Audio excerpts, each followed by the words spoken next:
ஆட்சி பொறுப்பேற்ற பின் முதன்முறையாக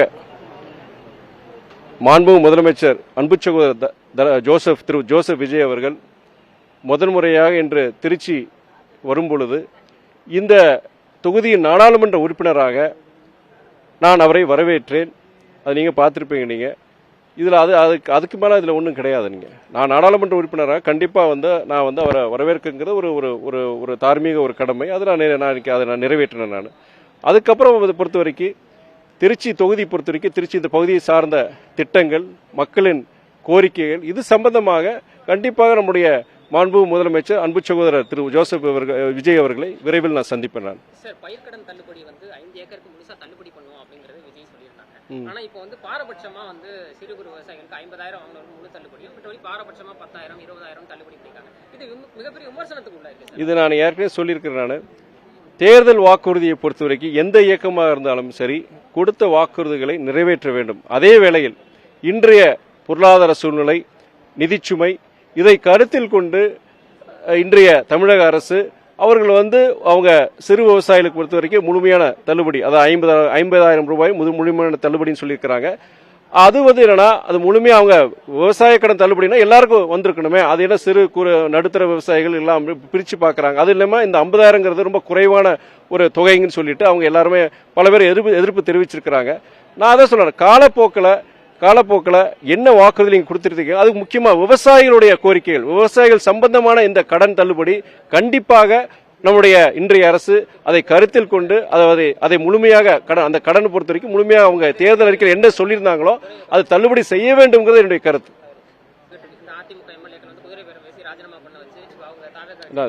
குதிரை பேரம் பொறுத்து நான் சொல்றேன், ஒரு இயக்கத்தை சார்ந்தவர்கள் சட்டமன்ற உறுப்பினராக இருக்கட்டும், இல்ல நாடாளுமன்ற உறுப்பினராக இருக்கட்டும், அவங்களுடைய பதவியை ராஜினாமா செய்ய எதுக்காண்டி ராஜினாமா செய்யறாங்க? இந்த இயக்கத்தினுடைய சில முடிவுகள் அதற்கு எங்களுக்கு ஏற்புடையது கிடையாது.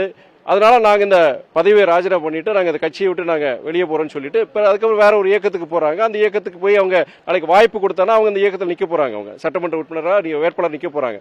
இது நான் தவறு நான் சொல்ல முடியாது.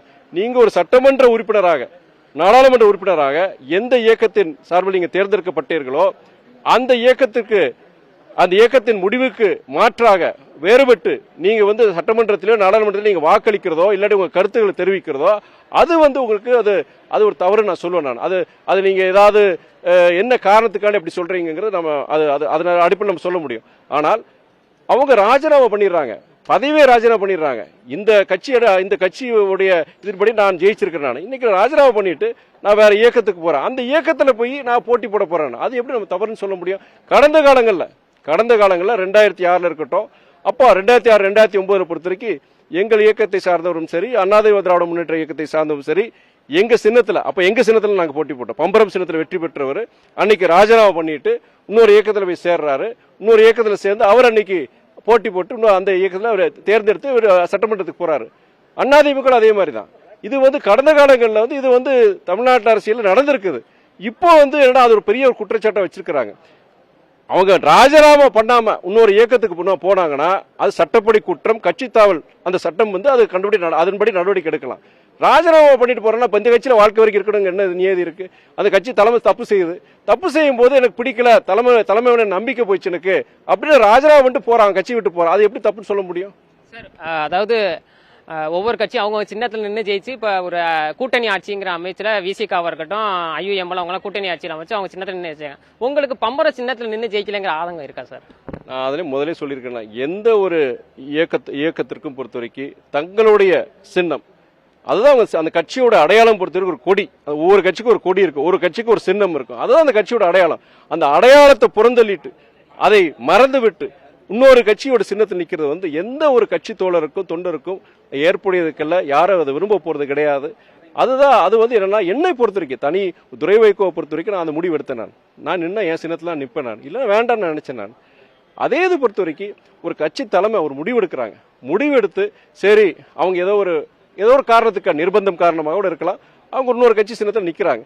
இல்லை அவங்களுடைய சட்டமன்ற வேட்பாளர்களை பொறுத்த வரைக்கும் இதில் நிற்க சொல்றாங்க. அவங்க பொறுத்த வரைக்கும் சரி கட்சி தலைமைக்கு கட்டுப்பட்டு மீறக்கூடாது நினைச்சு ஒரு முடிவு எடுத்திருக்கலாம். என்னை பொறுத்த வரைக்கும் நான் அந்த முடிவு நான் எடுக்கல. நான் எனக்கு பொறுத்த வரைக்கும் சுயமரியாதை முக்கியம் நினைச்சு நான் அன்னைக்கு பொறுத்த வரைக்கும் செத்தாலும் என் சின்னத்தை நிப்ப நான் சொல்லியிருந்தேன். கூட்டணி அமைப்பதற்கான வாய்ப்புகள் இருக்கா சார்? இது எங்களுடைய பொதுக்குழு பொறுத்த வரைக்கும் வருகின்ற 27ஆம் தேதி அன்னைக்கு பொறுத்த வரைக்கும் கட்சி நிர்வாகிகள் கூடுவாங்க, பேசுவாங்க. எங்களுக்கு என்னன்னா நான் இன்னைக்கு பொறுத்த வரைக்கும் திமுக கூட்டணியில் தொடர்றோம் நாங்கள். ஆனால் காலப்போக்கில் பொறுத்த வரைக்கும் எனக்கு பொதுக்குழுவில் அங்கே தொண்டர்களுடைய மனநிலை, நிர்வாகிகளுடைய மனநிலை, அதற்கேற்ப தலைமை வந்து முடிவெடுக்க போறாங்க. அது நான் துரைவைகோவன் அதை சொல்ல முடியாது. நான் சார் அதாவது இப்ப ராஜினாமா பண்ணிருக்காங்க, எம்எல்ஏ ராஜினாமா, அந்த இடைத்தேர்தல் திருச்சி கிழக்கா இருக்கணும் மற்ற ராஜினாமா அங்கெல்லாம் மதிமுக சார்பில் போட்டிடுவீங்களா சார்? எப்படிங்க மதிமுக சார்பில் அந்த இடைத்தேர்தலில் போட்டிடுவீங்க? இல்ல, நாங்க இப்ப திமுக கூட்டணியில் இருக்கிறோம். திமுக கூட்டணியில் இருக்கும்போது திமுக கூட்டணி தலைமை என்ன முடிவு எடுப்பாங்க. அதே நேரத்தில் எங்க இயக்கம் எந்த முடிவு வந்து பொதுக்குழு பொறுத்த வரைக்கும் கூட்டணி சம்பந்தமாக வருகின்ற இந்த பை எலெக்ஷன் சம்பந்தமாக என்ன முடிவு எடுக்கிறாங்க அதன் அடிப்படையில் நம்ம சொல்ல முடியும். நான் வந்து சொல்ல முடியும். It's too early to say that. MDMK நிர்வாகிகளோட மனநிலை என்ன சார் இருக்கு? இப்ப தாவேக்கா பெரும்பான்மை ஆட்சி அமைச்சிருச்சு, இப்ப மத்தவங்க கூட்டணி ஆட்சி அமைச்சிட்டாங்க. பட் மதிமுக இப்படி தனிச்சின்னத்தை நிக்காம போயிடுச்சு அப்படிங்கிற ஆதங்கம் தொண்டர்கள்ட்ட இருக்கா சார்? உங்க சிறப்புல நான் சார் தேர்தலுடைய எலெக்ஷன் ரிசல்ட் வச்சு நம்ம இது கிடையாது. பொதுவாகவே என்னன்னா ஒரு இயக்கத்தினுடைய நிர்வாகிகள் தொண்டர்கள் நமக்குன்னு சின்னம் இருக்கு, நம்ம அதுதான் நிக்கணும், இப்படி இன்னொரு கட்சி சின்னத்தில் நிக்க முடியும். நாளைக்கு அறிவிப்புகள் வரும்போது தேர்தல் ரிசல்ட் நீங்க வருது, டிவியில வருது, எல்லாம் வரும்போது அதுல மதிமுகங்கிற பேர் வர மாட்டேங்க, இன்னொரு இயக்கம் பேர் தான் வரும். எங்களுக்கு இல்ல, எல்லா அனைத்து இயக்கங்களுக்கும் பிற இயக்க சின்னங்கள் என்னென்ன அனைத்து இயக்க தோழருக்கும் அது வருத்தம் தான். நீங்க பேப்பரை படிக்கிறீங்க, அதுல பொறுத்த வரைக்கும் எங்களுடைய அந்த பேர் கூட வராது, மதிமுக பேர் கூட வராது. சட்டமன்றத்தில் போனா கூட நீங்க அங்க இருக்கிற இயக்கங்கள் பேர் வரிசை வரும்போது அதில் எங்க இது இருக்க போறது. இது வந்து ஒரு ரொம்ப சங்கடமான ஒரு விஷயம். இது ஜனநாயகத்துக்கு ஒரு ஒரு ஒரு புறம்பான ஒரு விஷயமா தான் பாக்குறேன் நான். என்னுடையது என்னன்னா வருகின்ற பொதுக்குழு பொறுத்த வரைக்கும் இனிமேல் எந்த தேர்தலாலும் சரி மதிமுக பொறுத்த வரைக்கும் தன்னுடைய சின்னத்தில் தான் நிற்க வேண்டும் என்கிற தீர்மானத்தை தலைமை நிறைவேற்ற வேண்டும்ங்கிறதா என்னுடைய கருத்து. குற்றச்சம்பவம் நடந்துகிட்டே இருக்குன்னு திமுக தரப்புல தொடர்ந்து குற்றச்சாட்டு வைக்கப்படுது. திமுக தரப்பு அதிமுக தரப்பு இதுக்கு முன்னாடி நடந்துகிட்டு இருந்தது, ஆனா இப்ப ஏதோ புதுசா நடக்கிற மாதிரி அவங்க தொடர்ந்து குற்றச்சாட்டு வச்சுட்டே இருக்காங்க. இது எப்படி சார் பாக்குறீங்க? நீங்களே கேள்வியிலே பதில் வச்சிருக்கிறீங்க. அதாவது இதுக்கு முன்னாடி நடந்தது, அவங்க ஆட்சியில் நடந்தது அப்படின்னு சொல்லி அந்த கேள்வியிலே பதில் இருக்கு. இந்த பதிலுக்கு நான் இந்த கேள்விக்கு நான் பலமுறை பதில் சொல்லிட்டேன். கால அவகாசம் கண்டிப்பாக தேவை. நீங்க முழுமையா 100% குற்றச்சம்பவம் இல்லாம பண்ண முடியாது. ஒரு வளர்ந்த நாடுகளே இதை அகற்ற முடியல. அப்படி இருக்கும்போது குற்றச்சம்பவம் நடக்கும் பொழுது அதுக்குண்டான நடவடிக்கை நீங்க அதாவது கைது நடவடிக்கையா இருக்கட்டும், இல்ல எஃப்ஐஆர் பதிவு பண்றதா இருக்கட்டும், இதெல்லாம் வந்து பண்ணிட்டு தான் இருக்கிறாங்க. அதுல எந்தவித ஒரு தொய்வோ இல்ல தவறான ஒரு செயல்பாடுகளோ கிடையாது. அதே வேளையில இந்த குற்றச்சம்பவனுடைய விகிதாச்சாரம் வந்து கூடிருச்சா அப்படின்னு ஒரு இது இருக்கு. என்னை பொறுத்த வரைக்கும் தமிழ்நாடு பொறுத்த வரைக்கும் பிற வட மாநிலங்களை விட இங்க குற்ற சம்பவங்கள் கம்மியா தான் இருக்கு. இனி அதை குறைக்கணும். புதிய அரசாங்கம் ஒரு 6 மாதம்லேருந்து 1 வருஷம் அவகாசம் அந்த அவகாசத்தை வைத்துக்கொண்டு நல்ல அதிகாரிகள், காவல்துறையா இருக்கட்டும், நீங்க இந்த நல்ல அதிகாரிகள் வச்சு மாவட்ட ஆட்சியராக இருக்கட்டும், எல்லாம் நல்ல அதிகாரிகளை கொண்டு இந்த குற்ற சம்பவங்களை இது போன்ற செயல்பாடுகளை குறைக்க வேண்டும்ங்கிறதா என்னுடைய கருத்து.